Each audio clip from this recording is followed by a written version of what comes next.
네, 다음은 토크합니다 시간입니다. 화요일에 토크하는 남자 조성목 서민금융원장 나오셨습니다. 안녕하십니까? 네, 안녕하십니까? 방금 이제 문화가 산책 얘기를 했었는데요. 그 나가는 동안에 이제 우리 원장님하고 같이 이 얘기를 나누다 보니까는 금융 정책에 대해서는 상당히 좀 여러 가지 의견이 있군요. 저희가 지금 이 신용등급 하락제도인가요? 저축은행에만 시행되던 그 정책을 카드 그리고 캐피탈 이쪽에 대출한 서민들에게도 확대해야 된다. 이거 지금 확대가 되고 있죠, 오늘부터. 근데 그 부분에 대해서는 방금 말씀하셨지만 좀 지금 정책은 좀 다른 그런 입장이신가 봐요. 신용도를 정확히 평가해야만 이 금융시장이 이제 제대로 돌아갈 수가 있기 때문에. 네. 근데 지금 이제 말씀하신 그런 고금리 대출을 썼을 때는 신용등급이 떨어지지만 고금리가 네. 아닌데도 이제 신용등급이 떨어지는 이런 걸 막아주겠다는 얘기인데요. 네. 그게 이제 어쨌든 돈을 많이 빌리면 신용도는 낮아질 수밖에 없는 현실이기 때문에 인위적으로 이렇게 신용 평가를 나쁘게 하는 걸 막는다. 예. 이런 거는 현실적으로 어렵습니다. 그렇군요. 이 헌법상 문제와도 좀 관련이 되겠습니다만, 물론 이제 필요에 의해서 또 헌법이 허용하는 내에서 확인을 시행될 수가 있겠지만, 이게 잦은 국가의 개입, 정부 개입이 과연 옳은 것인가 이 부분에 대한 논의도 좀 있었으면 좋겠습니다. 시장이 이제 실패했기 때문에 이제 네. 국가에서 개입한다고 하지요. 네. 하는데 우선은 시장을 이기는 정책은 있을 수가 없습니다. 사실은 시장을 따라가야 되고요. 네. 진짜 실패했을 때만 개입을 해야 되겠죠. 네. 알겠습니다. 지금 이런 와중에 네. 가장 힘든 그런 어떤 연령층, 어떤 집단이 청년층이 아닌가 이렇게 또 생각이 됩니다. 그래서 이 청년층에 대한 전월세 금융 지원 방안 이것이 마련됐다는 건데 어떤 내용입니까? 이게 이제 여기서 청년이라 하면 19세에서 34세까지를 얘기하는데요. 34세에도 청년입니까? 예, 우리가 보통 이제 고등학교를 졸업하고 학업을 더 하고 이제 취업까지 할 때까지는 한 5년이 좀 넘게 걸립니다. 한 62개월 정도 평균 걸린다고 하는데요. 네. 이때 이제 학업을 더 하고 또 주거 생활을 하고 하다 보면 또 그만한 소득을 올려야 되는데 네. 못 올리기 때문에 이제 어려워진단 말입니다. 그래서 사실은 이제 2004년도부터 한국주택금융공사하고 이제 주택도시보증공사를 통해서 예. 전세자금 일반인 전세자금을 지원을 쭉 해왔습니다. 네. 물론 청년도 이제 지원이 됐지요. 그런데 네. 이제 저소득층을 대상으로만 해왔고요. 예. 그리고 이제 2015년부터는 주택도시보증공사에서 저소득층 가구의 이제 청년을 대상으로 해서 예. 월세 대출도 이제 공급을 해왔었습니다. 네. 근데 이제 전세 대출은 사실상 금리 수준이나 지원 대상 이런 측면에서 좀 한계를 보였고요. 그리고 이제 월세 같은 경우는 사실은 청년층의 많은 상당 부분이 이제 월세로 지금 살고 있는데 예. 저소득층만 지원을 하다 보니 중산층 청년들은 또 이제 어려워지고 그렇군요. 이런 문제가 있었고 지원 혜택이 이제 상당히 제한돼서 사각지대가 발생한다. 네. 이런 문제가 있어서 저번 달에 이제 금융위원회에서 이제 좀 대대적으로 지원할 수 있는 방안을 내놓았습니다. 그렇군요. 그동안의 지원 실적은 어땠습니까? 그동안에 이제 지난해만 해도 전세자금으로 한 11만 5천 명한테 한 7조 원 정도 예. 공급이 됐고요. 근데 이제 월세자금 같은 경우는 사실상 저소득 취약계층에만 한정을 해서 이렇게 지원하다 보니까 네. 거의 실적이 미미할 정도로 네. 215명에 17억 원 정도 이렇게 지원이 됐었죠. 그렇군요. 이 요건에 대해서 한번 좀 여쭙겠습니다.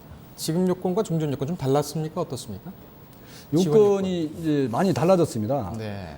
종전에는 이제 부부 합산 소득, 개인 소득이 하여튼 5천만 원 이하일 경우에만 지원 대상이 됐었는데요. 네. 그걸 이제 7천으로 늘렸습니다. 네. 그거는 이제 보통 전세자금 같은 경우에는 평균적으로 쓰고 있는 게 한 6천만 원 정도 되거든요. 보증금이요. 예. 그리고 이제 그 월세 부담액 같은 경우는 한 600만 원 정도 되고요. 네. 560만 원 정도. 그래서 이제 여기에 맞춰 가지고 그 지원 대상을 네. 소득이 5천만 원에서 7천만 원으로 대상을 늘렸습니다. 아하. 이거 지원 받으려면 어떻게 됩니까? 이 이제 지원 대상은 이제 7천만 원 이하 7천만 원까지 이제 월세 저 보증금 대출을 받을 수 있는데요. 네. 지금 13개 시중은행에서 이미 실시를 하고 있습니다. 네. 그래서 이제 자기 그 소득이라든가 이런 걸 그 증명을 증명해서. 하면 받을 수 있고요. 전세 계약서라든가 네. 이런 걸 가지고 가면 받을 수 있고요. 특히 이번에 이제 도움이 되는 게 뭐냐면 그 기존에 예. 금융회사에서 이제 뭐 4에서 6%짜리 아니면 뭐 한 24%까지 막 그 임대 보증금을 빌려서 내던 게 있어요. 예. 월세를 내던 게 있는데 예. 그런 것들이 이제 이쪽 그 대상에 청년 그 지원 대상에 포함될 경우에는 네. 대환 대출을 해줍니다. 대환 대출요. 그래서 이제 그 낮은 금리로 대환을 아하. 받을 수가 있습니다. 예. 그래서 지금 사실 그 부모님들이나 이런 분들이 이 방송을 듣고 계시다면 네. 자녀들이 지금 그 집을 떠나서 이렇게 방을 얻어갖고 있을 때 네. 뭐 금융회사에서 뭐 높은 금리로 지금 월세를 내고 빌려서 월세를 내고 있다든가 네. 보증금을 내고 있다면 그 저금리로 예. 좀 갈아타실 필요가 있습니다. 그렇군요. 저는 이제 개인적으로 화요일의 중앙 코너 이 참 우리 조 원장님하고 얘기하는 걸 참 좋아합니다. 왠지 저도 좀 그 경제적으로 좀 건강해지는 것 같고 또 부자가 될 수 있다는 그런 기대감도 좀 있습니다. 이런 코너는 좀 더 발전이 돼서 참 국가적으로 더 이렇게 육성을 하고 그래야 되는 게 이제 제 생각입니다만 대환 문제에 대해서 좀 더 여쭤보겠습니다. 이 대환이라는 것은 그러니까는 구체적으로 어떻게 설계돼 가지고 어떻게 진행이 되고 있는 겁니까? 대화는 이제 사실은 그 우리 정책 상품 중에는 바꿔 드림론이 있습니다. 바꿔 드리는 거요. 네, 그게 이제 그 지금 캠코에서 하고 있는 건데 네. 예를 들어 20% 대출 이자를 지금 연 20% 이자를 내고 있다. 네. 이분이 잘 내고 있는데 금리 부담을 좀 경감시켜 드려야 되겠다. 네. 이런 분들한테 뭐 4% 5%짜리 정책 자금으로 이제 대출을 해서 네. 그 부분을 이제 갚도록 그 금융 비용을 절감시켜 주는 거죠. 그렇죠. 그 지금 여기서도 마찬가지로 지금 그 금융회사에서 고금리로 빌려서 전세금을 지금 내서 전세를 살고 있다. 예. 그러면 그거를 이제 20%짜리를 예를 들어서 뭐 여기서 지금 한 그 2.8% 정도 되거든요. 예. 2.8%로 절감을 한다면 금리 부담이 10분의 1로 줄어드는 거죠. 예. 그런 효과가 있습니다. 근데 이제 금융 쪽에서는 이제 문제가 되는 게 네. 높은 금리를 낮은 금리로 갈아타게 이렇게 도와드렸는데 네. 이분이 다시 또 고금리로 계속 빌리게 되면 네. 그 부채 부담이 커집니다. 예. 그래서 문제가 있는데 지금 이런 그 청년층 금융 지원 이런 상품 같은 경우는 이제 자금이 소유자한테 직접 가는 게 아니고 임대 그 집 주인한테 이렇게 가거든요. 예. 그래서 이런 것들은 잘 이용하면 큰 도움을 받을 수가 있습니다. 정말 이게 참 이 꿀팁이군요, 이게. 그렇습니다. 이게 저는 그 정말 이런 좋은 제도들이 많은데 네.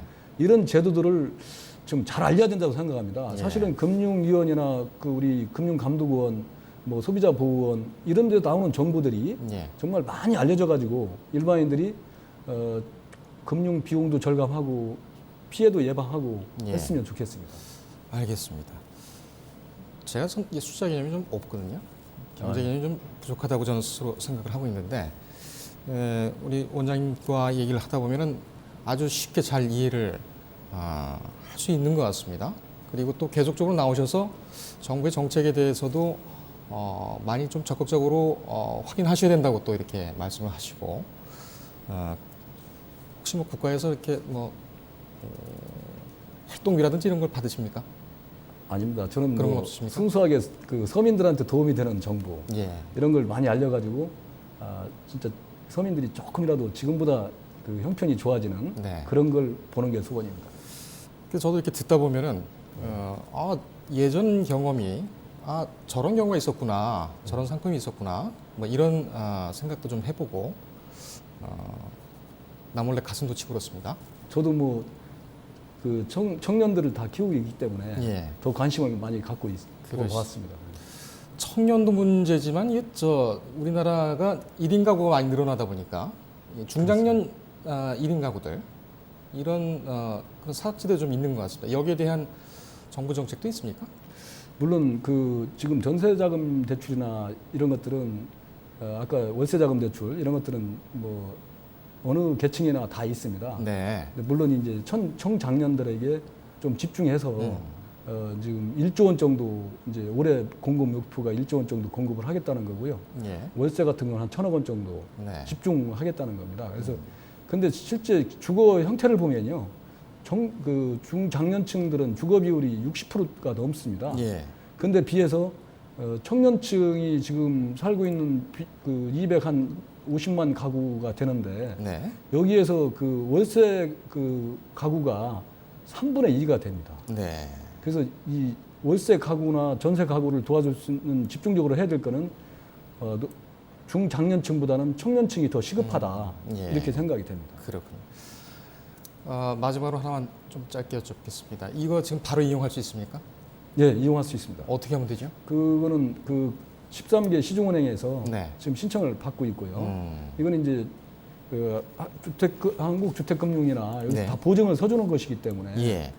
가서 상담을 하면 네. 신규 대출도 받을 수가 있고 예. 그리고 그 아까 말씀드린 대로 고금리로 지금 금융회사도 빌리고 있다면 네. 그 거기에 그 임대차 계약서라든가 네. 그 비용을 납부한 영수증이라든가 송금 내역이라든가 이런 걸 제출하면 예. 대환도 시킬 수가 있습니다. 알겠습니다. 다음 주 주제는 뭡니까? 다음 주에는 또 고민을 많이 해야 됩니다. 예. 그래서 더 그 서민들한테 도움이 되는 정보를 찾기 위해서는 예. 일주일 동안 그 많이 머리를 써야 됩니다. 그렇군요. 우리 시청자 여러분께 지금 유튜브 스트림이 나가고 있는데 여기다가 댓글로 우리 조성목 원장께 직접 여쭙고 싶은 또는 확인하고 싶은 평소 궁금했던 이런 사항을 좀 올려주시면 저희가 적극 반영하겠습니다. 오늘도 꿀팁 감사합니다. 네, 감사합니다.